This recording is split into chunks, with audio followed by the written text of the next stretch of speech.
మూడు ముళ్ళు 7 అడుగుల అనుబంధం ఒకవైపు, 2 ఏళ్లు రెండో ఇల్లు, గప్చుప్ వ్యవహారం మరోవైపు. వివాదాల క్రమంలో నిజం వీధికెక్కింది. ఇటు డిటాచ్మెంట్, అటు అటాచ్మెంట్.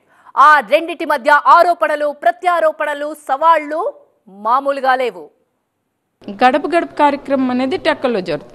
మా క్యాడర్ అందరు నాకు కంప్లైంట్ ఇచ్చారు, మేడం గారు ఆవిడ క్యారెక్టర్లెస్ లేడీ, ఆవిడ చాలా వర్స్ట్గా బిహేవ్ చేస్తుంది, శ్రీని గారిని కూడా వేరేగా సంబోధిస్తుంది.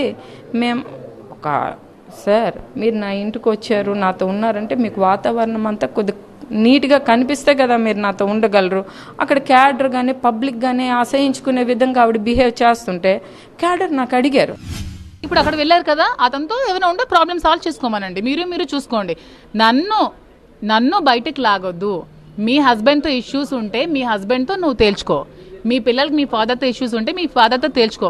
నన్ను బయటకు లాగద్దు. నన్ను బయటకు లాగితే నేను చట్టపరమైన చర్యలు తీసుకోవాల్సి వస్తుంది.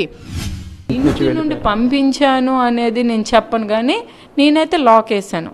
లాక్ ఎందుకు వేసాను అని అంటే మా పాప రెడ్ హ్యాండెడ్గా అతనికి చూసి విజయవాడలో చూసిన తర్వాత పాపను రోడ్డు మీద వదిలేసి వెళ్ళిపోయాక డీజీపీ సార్తో నేను చెప్పాను, సార్ ఇలా రోడ్డు మీద ఏడ్చాను కూడా. డీజీపీ సార్కి ఫోన్ చేసి, సార్ ఇలా పిల్లల్ని పాప చూసింది, రోడ్డు మీద వదిలేసి వెళ్ళిపోయాను, ఇంకెంతకన్నా నాకు వచ్చిన నష్టం ఏముంది, పాప హార్ట్ అవుద్ది కదా అని నేను చెప్పాను.